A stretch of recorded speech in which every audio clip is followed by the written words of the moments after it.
What's going on, everybody? I'm Max Ralph. Seth Engle. We've got a bit of an emergency rapid reacts going on here today. Sean Clifford announced this morning, he's going to be back next year. 2022, sixth year, redshirt senior plus. That's pretty unheard of, especially for a guy who's started for 3 years. But Seth, what was your initial reaction to the news? The first thing I saw was just wow. I think either way, it's kind of a shock. One, because if he were to leave, this is a new quarterback coming in here. Sean Clifford's been here for 3 years now as the starter. Yeah. He's been here for, what, 5? Yeah. Yeah, 5 after this year. So this is someone that, Penn State fans have gotten very familiar with, whether in a good way or a bad way.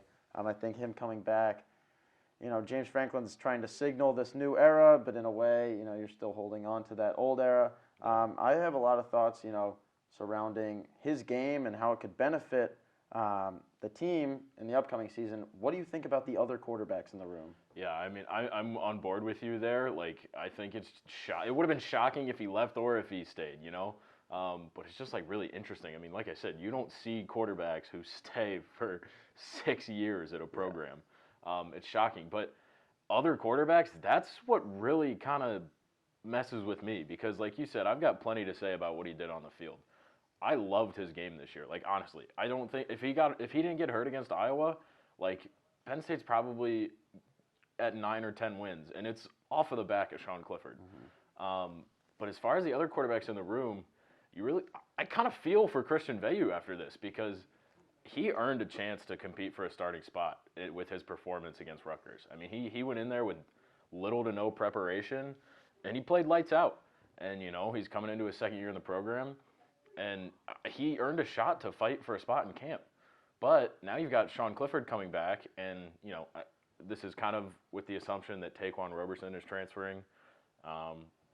Obviously not, confirmed. He hasn't entered the portal or anything, but it's kind of the assumption. That's kind of the rumors, speculation. But Christian Veilleux earned a shot, and now Clifford's coming back, and then you throw Drew Aller into the mix, who's, the number one quarterback in the nation recruiting and is one of the top prospects Penn State has seen in a long time. And so it's just become this really complicated situation where you thought maybe Veilleux was going to get that audition next year as the starter with Clifford gone, and then Aller was going to be able to fight for the spot his sophomore year maybe. But now Veilleux's kind of the middleman, and I feel like he might be trending more toward maybe a transfer portal or – because my assumption is Sean Clifford wouldn't come back if he wasn't guaranteed the job. Yeah. The thing with Christian Veilleux is it's not necessarily the worst thing in the world if he's going to transfer. I think what's going to happen here, I don't think Veilleux is going to make the decision before they go into camp. I think there's going to be at least some small competition, and they're going to see where they stand. Mm-hmm. I think you can't really predict yet that Aller's going to be better right off the bat than Veilleux. Because Veilleux played in a game, and he looked pretty good. Yeah. Aller hasn't done that yet. Mm-hmm. And that says a lot, and that's something James Franklin has said.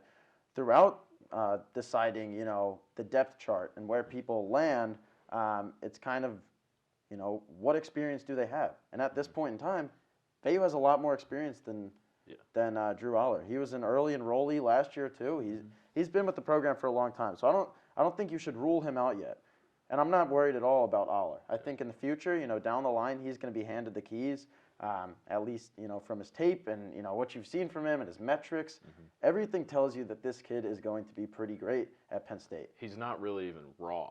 He's close to ready. He's 6'5", and he's 17 years old. Yeah, he's got the talent. But I'm not too worried about Veilleux in that regard. And I think if it happens that he transfers, I don't think that's all that bad for Penn State because then you have Aller coming up, and then behind him you have Prabula, who you haven't even mentioned yet. Yeah. So right now, I think Sean Clifford coming back says one thing, and that's Penn State has some great depth at quarterback for the next season. Yeah. And I think for future seasons as well. Mm-hmm. And that's something they didn't have at all this year, which, like you said, he doesn't get hurt against Iowa.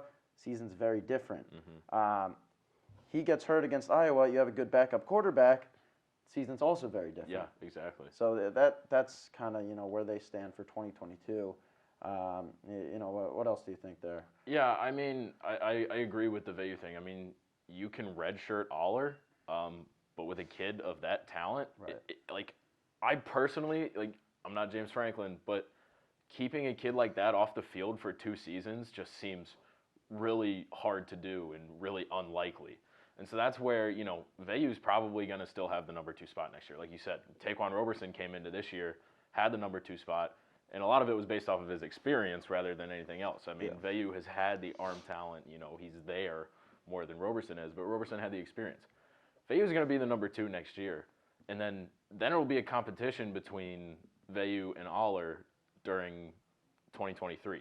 But the problem that I see there is that if there's a competition between those two, with how highly touted Drew Aller has been, if Veilleux wins that job, I could see Aller on the way out of town.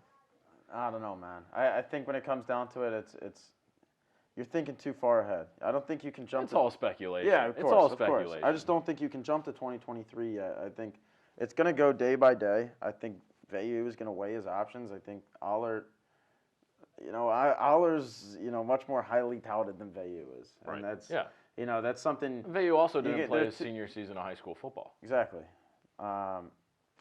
Yeah, I think it should be interesting to see how things play out. When it comes down to it, I really don't think that this says that Aller's transferring. I think more so if there's going to be one in the mix, it's kind of similar to how Ohio State, Jack Miller entered the transfer portal. Mm-hmm. I think that guy is going to be Veilleux eventually. Yeah. I think we'll just have to see kind of down the road where the whole competition plays out. Yeah, I 100% agree. I just think I think Sean Clifford coming back is great for the on-field product in 2022. If you want me to make a hot take, like if he stays healthy, a second year under Mike Yurcich when he really became like, fans aren't going to want to admit it, but he kind of became like who everybody thought he was going to be this year. He had the best season of his career. Yeah, if he takes another step, like he could be a Heisman finalist, man. Like low key, like Kenny Pickett type stuff, come out of nowhere. We'll see about that. There's a lot of complicated stuff that could happen because of it in the future. But like you said, the depth is great. I mean, you really just can't complain. Definitely. Yeah. All right. Well, that's the big news out of Happy Valley. Felt like we had to just have some discussion about it, a little bit of an emergency meeting here. But thanks for watching. Continue to follow along with us throughout the bowl game and into the offseason at PSU Footblog on Twitter and at collegian.psu.edu. Peace out.